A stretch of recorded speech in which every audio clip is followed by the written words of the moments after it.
السلام عليكم ورحمة الله وبركاته.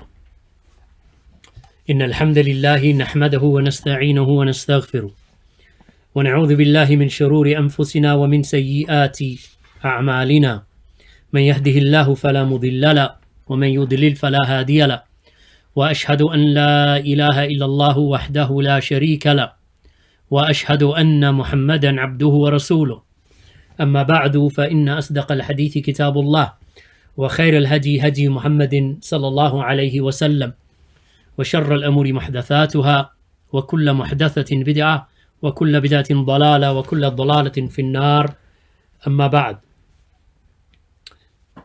So once again I welcome you, my brothers and sisters, to this dars in explanation of Al-Adab Al Mufrad of Imām Al-Bukhāri concerning the prophetic morals. Today being the 24th of Sha'ban, Jum'ah, Yawm al-Jum'ah, in the year 1441 after the Hijrah, which coincides with the 17th or Friday the 17th of February in the year 2020 and in the month of April. Hadith that we reached is hadith number 56, wherein the great Imām Amir al-Mu'mineen fil Hadith, Abu Abdullah Muhammad bin Ismail Al-Bukhāri Rahimahullah, that he said, Haddathna Abdullah ibn Salih, that Abdullah bin Salih narrated to us, and he said that Al-Layth narrated to me, and he said Aqil narrated to me from Ibn Shihab, who said Anas ibn Malik informed me that Allah's Messenger sallallahu alayhi wasallam stated, whomsoever loves that his provision be expanded and his life be lengthened, then let him keep the ties of the womb, keep the family ties. And that narration, or the chain of narration, it is sahih, it is authentic. And this is very similar to the next hadith, so I'll mention it also.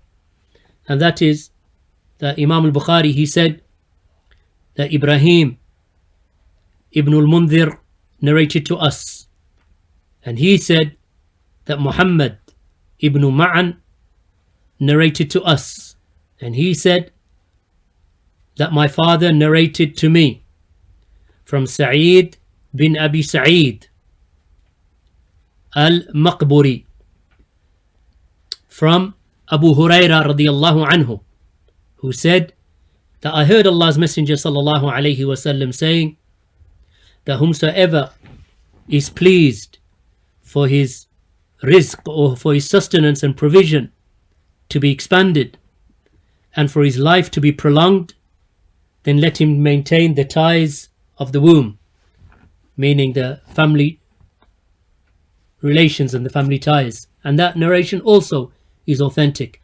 So here we have two very similar hadith, wherein Allah's Messenger sallallahu alayhi wasallam has mentioned that whomsoever loves, and in the next narration, whomsoever is pleased or whomsoever is happy. And both of them related to two affairs. One of them being whomsoever loves that his provision be expanded, and whomsoever loves that his lifespan, that it be prolonged. So in these two hadith is a targheeb, or it is a encouragement to maintain the ties of the womb, the family ties. And as we have mentioned, that the family tie, or the tie of the womb, is any person who is connected to you by way of your mother or your father. And there are levels, of course, of relatives in terms of nearness. Some are closer to you than others. So of course, after your mother and father, your brothers and your sisters. So some relatives are closer than others because of that sila, because of that link and that tie that you have with them.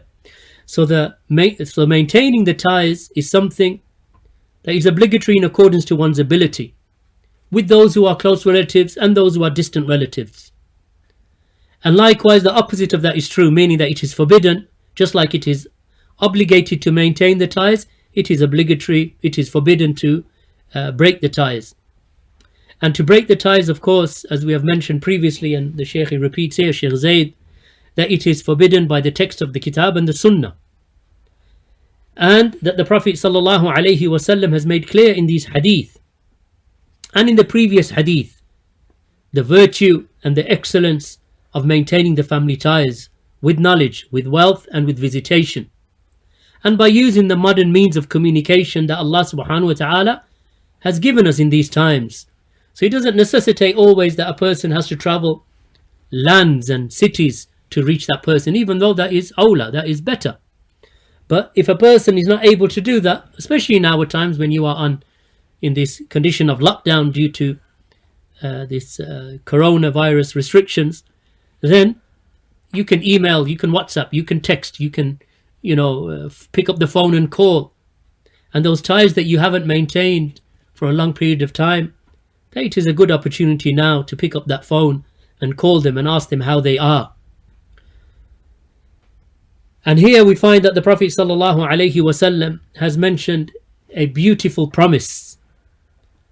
A promise that Allah subhanahu wa ta'ala will give them an expanse or an expansive provision, an expanse and an expanded provision. And likewise that Allah will give them a lengthy life for the one. And rather it is incumbent upon us to know that this is that this in no way changes that which has been decreed, meaning that it is in accordance to the lifespan that has already been decreed, and that which has been established and written in the Lawh al-Mahfuz, in that preserved tablet. As every Muslim knows that Allah subhanahu wa ta'ala has written all the decrees down in the Allah has written or commanded the pen to write all of the decrees in the Lawh al-Mahfuz, and that is the preserved tablet that is with Allah subhanahu wa ta'ala. So it is incumbent upon us to know that one's lifespan is decreed, and it is limited by that which has been written for him in the preserved tablet from its beginning to its end, without any increase and without any decrease. And we shall explain therefore what this hadith means, meaning that if your lifespan is already decreed in the preserved tablet, that you will die at a certain place, at a certain time, and it will not be delayed, and it will not be brought forth, meaning that it will not be brought early, and nor will it be delayed.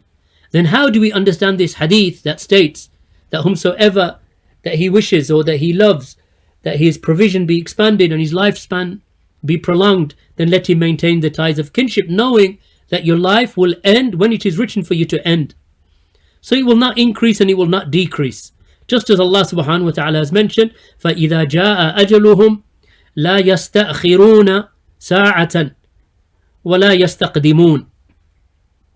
Here Allah subhanahu wa ta'ala has mentioned, and when their term comes, meaning the term for the end of their life comes, then neither can they delay it, and nor can they advance it even an hour. So it cannot be advanced, meaning it cannot be brought earlier, and it cannot be delayed from that which has been written. And the same for rizq, and the same for the sustenance and the provision and the wealth that you should receive. It is already written that indeed Allah subhanahu wa ta'ala has already decreed how much you will receive in terms of your provision, your wealth and your sustenance. And this was before the creation of the heavens and the earth by 50,000 years, that your ajal has been written, meaning that your lifespan has been written, and your sustenance has been written, and everything that which is connected to your dunya, to this world in which you live and you will survive for as long as Allah wills, and that which will occur to you in the barzakh, in your graves, in the life between this life and the hereafter, and that which will occur to you in the hereafter, then all of that is something that has already been decreed for you. When Allah subhanahu wa ta'ala commanded the pen to write, and the pen it wrote. So therefore there is no increase and there is no decrease in that which has been written for you.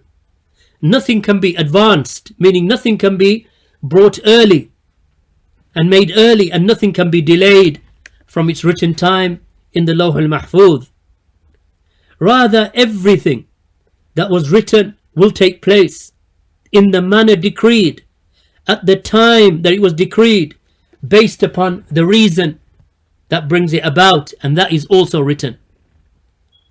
So it is obligatory upon the believer and upon the servant to have Iman in that, to believe in that. And that is because it is from the Arkanul Iman. It is from the pillars of Iman. And that is the Iman that we have in the Qada and the Qadr of Allah. It is the ordainment and the decree of Allah that we believe in. Therefore, what is the meaning of this hadith therefore? What is the meaning of the hadith? That one's rizq, meaning one's sustenance, will be increased and his life span will be lengthened. What is the meaning of that? Its meaning is that the one who maintains the ties, that he will be given barakah in his sustenance, and the one who maintains the ties, that he will be given barakah, he will be given blessings in his age and the years with respect to his deeds. So whoever carries out the means, meaning that whosoever carries out these means of maintaining the ties, then it is already written by the pen that he will maintain the ties, and it was already known about him that he will be the maintainer of ties. And that is because the means are connected to the effects. Meaning, to put it in simpler terms, that what a person does is connected to the end result. The means that you take is connected to the end result of that. So whomsoever carries out the means, that which has already been written by the pen, that you would carry out the means, i.e. that the pen already wrote that this person will go and visit his relatives and maintain the ties. That has already been written that you will do that. And it was already known about him that such and such a person is a maintainer of ties. So it was written that therefore he'd get an increase, and he'll receive an increase in provision and an increase in lifespan, due to this virtuous behavior that the Prophet ﷺ informed us about. And he is, of course, as-sadiq al-musduq, that he is the truthful and the believed.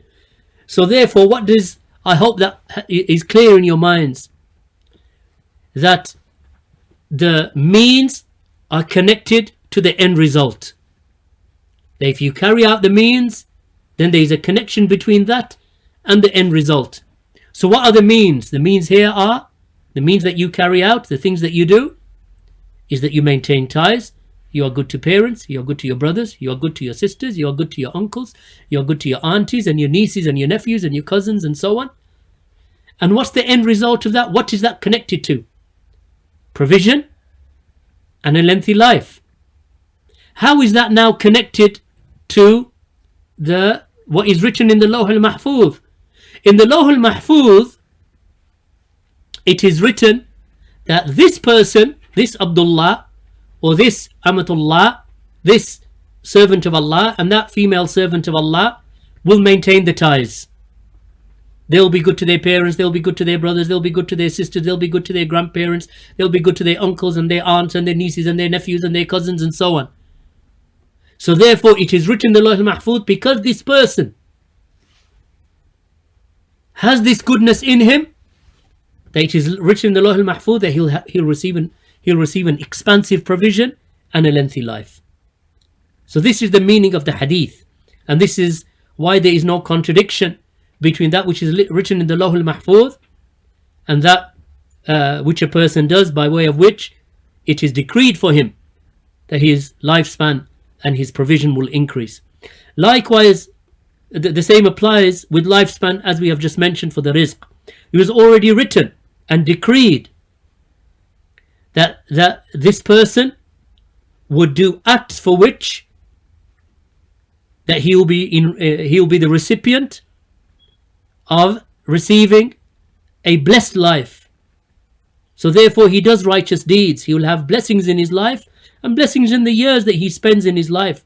So he does righteous deeds and attains that huge reward based upon those righteous deeds. So all of this has already been decreed. And the hadith I'm sure all of you are familiar with, wherein the Prophet ﷺ stated that 50,000 years before the creation of the heavens and the earth, Allah created the qalam, created the pen, and he said to the pen, uktub, he said to the pen, write. The pen said, what shall I write? And Allah said, write down everything that will occur, and that will occur, and is to occur, and is to occurred. It will occur, and is to occur up until Yawm al-Qiyamah, up until the day of resurrection. So the pen wrote every single affair that would take place, and nothing was left out from that. So in that is written that you, my brother, or you, my sister, will maintain the ties. You will be good to your parents. You will maintain the ties with your relatives, and therefore you shall be given an expanse in rizq and a lengthy life because of that. So all of that is written.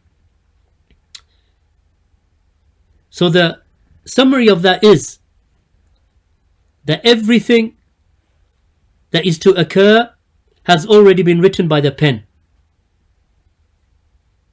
And that includes the amount of wealth that you shall receive, the provision you shall receive, your sicknesses, your illnesses, your length of life, whether your life will be lengthy or whether it will be short. Every affair from the affairs of this world and the barzakh and the akhirah, all of that has already been decreed for you. And none of that can be brought early or delayed from that which has been written in that overall writing, in the preserved tablet, which is referred to as the Lawh al-Mahfuz, in which Allah subhanahu wa ta'ala decreed and wrote all of the affairs. And we know that Allah subhanahu wa ta'ala, He revealed the books and He sent the messengers and He tested the people of those nations and those He tested them with the revelation, and He tested them with the sending of the messengers. And this occurred throughout history in the various times and places and locations that only Allah subhanahu wa ta'ala knows, and He has given us some insight to that in His book, the book of Allah. And Allah subhanahu wa ta'ala commanded those nations to follow those books and to obey those messengers. And it was not allowed for anyone to rely upon that which was written and therefore to abandon doing deeds themselves because of the fact that it was all written, so what's the point? No. The prophets and the messengers and the books were not revealed for you to rely upon that which has been written for you in the preserved tablet.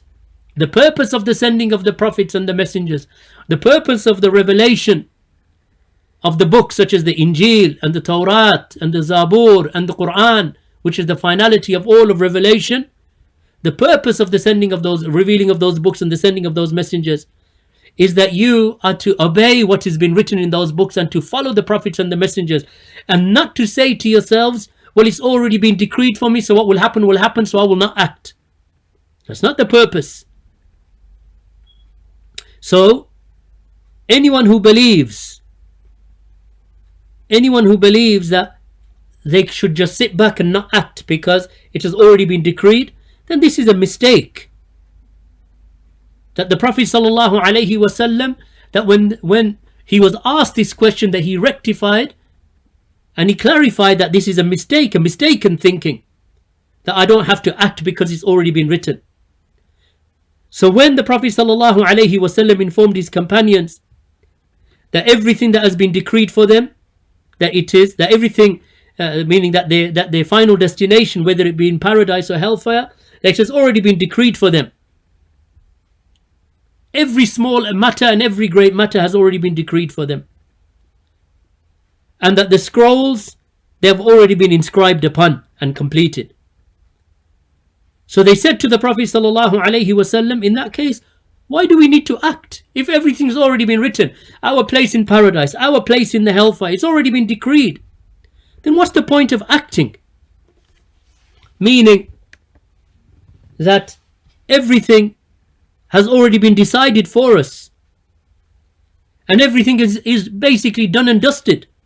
So why do we act? Should we act, Ya Rasulullah? So then the Prophet ﷺ said to them, yes, indeed, the affairs have already been decided and decreed. So then they said, should we not just rely upon that then? The Prophet ﷺ said, La, i'malu. He said, no, rather you must perform deeds, you must act. For every person that he will be directed, and the path for him will be made easy for that which he was created. So he said, act. For that for which you were created, that path shall be made easy for you. And then he said, sallallahu alayhi wasallam, as for the one who is from Ahlul Sa'ada, that he is from the people of happiness, then the path and the deeds of the people of happiness will be made easy for him. Meaning that if he was to act and he is from the people of happiness, then the deeds of the people of happiness that are pleasing to Allah, that will lead him to Jannah, will be made easy for him. And if he is from the people of wretchedness, then the way of the people of wretchedness and the actions of the people of wretchedness will be made easy for him.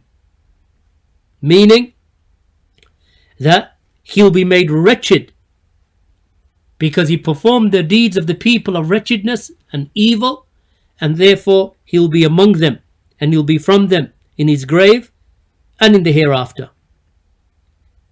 So therefore, when we look at this wa'ad, or this promise of Allah's of the Prophet sallallahu alaihi wasallam to the one who maintains the ties, meaning that he truly, in reality, that he maintains the ties, then his reward is that which he has mentioned: an expanse in provision and a lengthy life, because Allah subhanahu wa ta'ala already knew what he would do. And a person should never be deceived into thinking, well, what's the point if Allah already knows? Allah already knowing does not mean that you already know. So you don't know whether you'll be from the people of paradise or the people of hellfire. So what is upon you therefore if you don't know? Upon you is that you strive to be from the people of paradise, because Allah subhanahu wa ta'ala has given you a choice. But Allah knows what choice you will make, and that is based upon the goodness within you or the evil within you. So if you are a good person and you make the right choices, then you will enter into paradise, and Allah already knows that you would have made those choices. And if you are a wretched person and Allah gives you a choice to do good and to do evil, then you choose the evil, then Allah knew that you would choose the evil because you're a wretched person. But the choice was yours, and Allah did not force you, and Allah did not compel you to do evil. Rather, Allah commanded you to do good. But when Allah showed you the two paths, He showed you the path of good and He showed you the path of evil, you chose evil. And then by choosing that path, then Allah has made easy the path for you to join the people of wretchedness, because that's the path that you chose. Allah did not compel you, and Allah did not force you. Rather, you chose the path of evil. So it is important, my brothers and my sisters, that you do not misunderstand this affair of the pre-decree of Allah subhanahu wa ta'ala. That you understand it, and you understand it well, that the choice has been presented to you. Make the right choices. Do the right things.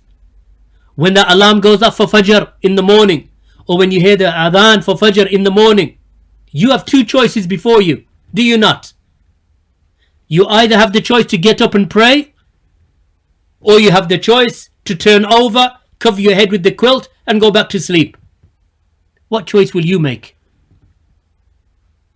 If you make the choice to carry on sleeping, when Allah has commanded you and you have heard the adhan that calls you to prayer, but you turn over and go back to sleep, Who is to be blamed for that? Who made that choice? You made the choice because Allah gave you the choice. Allah commanded you get up and pray. Then you decided not to get up and pray. How dare anyone blame Allah for that, for your own evil? Because evil is from yourselves. You chose it. Allah is the one who calls you to khair and calls you to good and calls you to piety and calls you to obey Him and follow the messenger and follow the Sunnah and to follow the commands that have been revealed to us. This is what Allah calls you to all that is good. Then when you disobey those commands and you turn over and go back to sleep, or you refuse to stand up and pray, or you refuse to be good to your parents, or you refuse to fast the days of Ramadan, or to pay the zakah, you refuse after Allah has told you to do it and He has given you the choice to accept or to refuse, and Allah has commanded you, if you accept, then you shall be rewarded, and if you refuse, you shall be punished. Then you choose to refuse, but then you want to blame Allah because it was already decreed. Because Allah knows the sickness in your heart, because that's what made you stay in bed and not pray Fajr. Allah knows the disease in your heart, and that's why you didn't fast. Allah knows the sickness in your heart, and that's why you didn't pay the zakah. Allah knows that your heart is diseased, and that's why you are wicked to your parents, or that you are bad to your relatives, or that you drink, or you smoke, or you listen to music, or you go to nightclubs, or that you fornicate. Allah knows that this is the sickness in your heart. Now the question is, can you turn it around? Because the choice is in front of you right now. In the next 30 seconds, you can make a choice. I will not fornicate. I will not listen to music. I will pray the next prayer. I will be obedient to Allah and His Messenger. I will be good to my parents. You could make that choice in the time that it took me to make that sentence. You could have made the choice. So therefore Allah has given you that choice. But Allah knows what you will choose. Not that Allah has compelled you to do evil, but Allah knows what you're going to choose. So choose right, barakallahu feekum, and Allah will make easy the path for your Jannah. And this is our belief, the belief of Ahlus Sunnati wal Jama'ah. So all of these texts that push the Muslims to hasten with righteous deeds and to hasten with tying the bonds of kinship, and alongside that they win the pleasure of their Lord, and they earn His paradise, which He has promised them in the numerous texts of the Quran and in the Sunnah of Allah's Messenger sallallahu alaihi wasallam. As occurs, if one wants to know those rewards, then go to Surah Ar-Rahman and read them. Read the reward after reward after reward after reward, and the blessing after blessing after blessing after blessing, and that which is similar to that surah in the Quran. And the next hadith is very similar, the Athar, where Imam Al-Bukhāri, he said that Muhammad bin Kathir narrated to us, and he said that Sufyan informed us from Abu Ishaq, from Maghra, from Ibn Umar radiyallahu anhuma, that he said that whomsoever fears his Lord and is dutiful to Him, whomsoever what? Whomsoever fears his Lord and he is dutiful to Him, and he maintains the family ties, then his lifespan will be prolonged, and he will be given an abundance in wealth, and his family and the people will love him. And the chain of narration, it is Hasan to Abdullah ibn Umar radiyallahu anhuma. So this is the statement of the companion, and it agrees with that which we have already mentioned in explaining the link between the virtues that a person performs and the reward that he receives, and the virtues here being the Silatul Rahm, keeping the family ties. And it is obligatory upon a person who wants to receive this reward that he maintains the taqwa of Allah.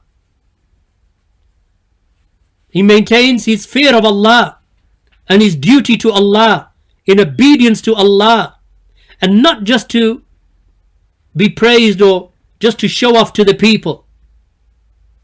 Not for that purpose, but rather for the true taqwa of Allah that he wants to attain. That nearness to Allah, that piety and that righteousness and that obedience to Allah subhanahu wa ta'ala. Because it is Allah, it is He who has commanded him to maintain the ties of kinship, and it is He subhanahu wa ta'ala who has prohibited from breaking the ties.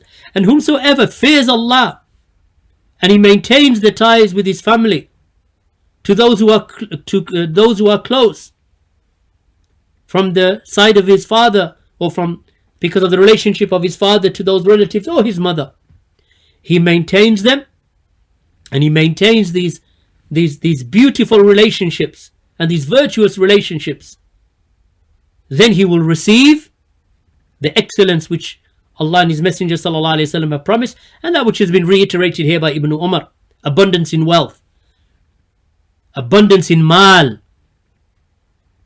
a lengthy life. This is what Allah will give him, and the people will love him, and his family will love him. Why will his family love him? Why will he receive all of this? Because he is an individual who maintains the ties to his ability. Na'am. So this person is a person who fears Allah, and his affair is unknown to others. But he is not reliant upon them because his rizq comes from Allah, and he is not in need of anyone. So Allah subhanahu wa ta'ala puts blessings in his life, and Allah puts blessings in the deeds that he does, and that is throughout his life, because he is a person who fulfills throughout his life the obligations and that which has been made mandatory upon him, and that which is from the Sunnah, that which is mustahab, and he abandons that which is haram. And likewise his family and the people, they love him. His relatives, they love him, because he is the one who maintains the ties with good speech. He speaks with good speech. He enjoins the good. He forbids the evil. He doesn't sit in the company. Even if his family is committing sin, he walks away and he doesn't participate in the sin. And they see that this is a person that doesn't like sinful behavior. They may treat him harshly, but he does not treat them harshly.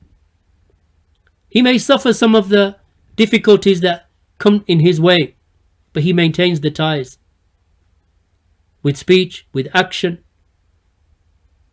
and that when he talks to them, that he asks about their health and their well-being. He shares in their joy and he shares in their grief. So this person is beloved to his family and his relatives, because he does not forget them. He does not turn away from them. He does not abandon them.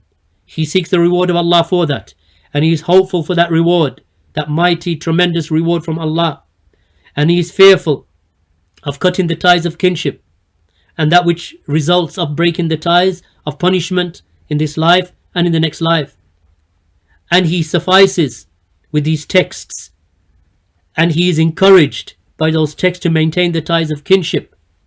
This is the believer, barak. You want a good life, a blessed life, blessed rizq, good rizq, expanse in this world, reward in the hereafter?